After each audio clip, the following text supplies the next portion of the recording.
अभी कब बीघा रह गल रोपनिया हो? कब बीघा रह गल बा? 5 बीघा बा। अब ही हाँ और अब 20 गो ले 40 गो रोपनी कैली हस 20 गो काल वाली 40 बोले तब ना भाई ना भाई ना भाई ना। अब पूरी बनौले लियो माई अब पूरी खा लिया सा कब का?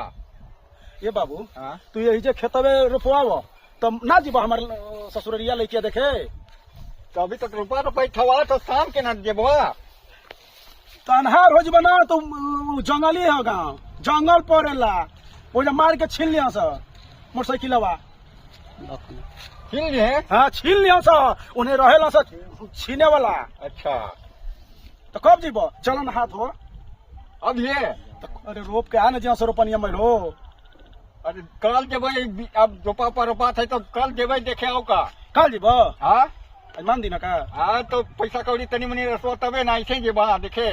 अरे वो 50,000 रुपया कम देता थे तो यह ला हम तोहरा भी ये करवेले हुआ 50,000 में हम शादी कर दिवा ना मैंने 2.5 लाख मंगले रहा ना हाँ। तो 50,000 कहता ना कि बड़ा अच्छा कैला के बाद दे छेका कैला के बाद दे 2 लाख लेके कह दो तो बातचीत होई तबे ना। ये अब अभी तो बातें कितना खुआ होल तो कैसे इस ससुरा पपुआ लिखे समझ पहले ही कई रीति रिवाज बा। सुना ना वो हमारा कॉलेज में पढ़त रही है आ ओकरा से हमार बात विचार भइल बा कह ना तो 50,000 कमे देता ना तो का हो गई ला करबो ना तो इतना पढ़ाईवा लिखलवा तो हमरा दंड करवा देबा।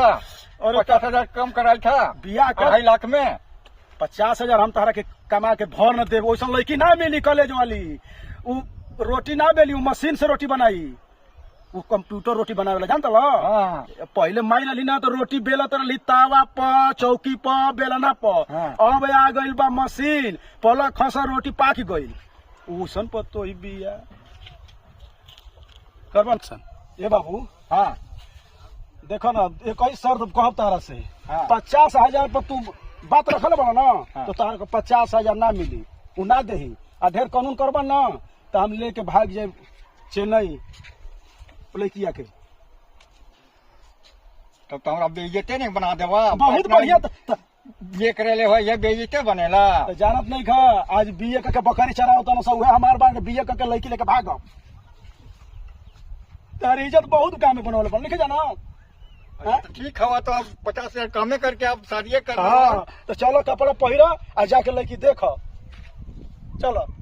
हाँ तो चला देखा चलो।